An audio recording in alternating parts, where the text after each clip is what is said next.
కొట్టు నా యేసుకే, రుధిరం కాల్చి క్షమనందించిన రక్షకుడు.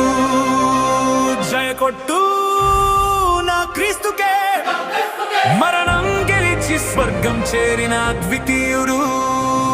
జయ కొట్టు నా యేసన్నకే, భూమి నుండి స్వర్గానికి చేర్చే మార్గమితడు. జై కొట్టు నా హోసన్నకే, మరణించాక నిన్ను సమాధి నుండి లేపుతాడు. భూలోకపు పాపము నిశిని చీల్చాడు సాహసంగా, తన రుధిరమే నిలిచెను పాపము కడిగే ఆయుధంగా. శతపదములు కలిసిన పొగడలేని ఘన చరిత తనదే, కాలాలకు స్థిరపడు సరిపడు అగణిత కీర్తి తనదే.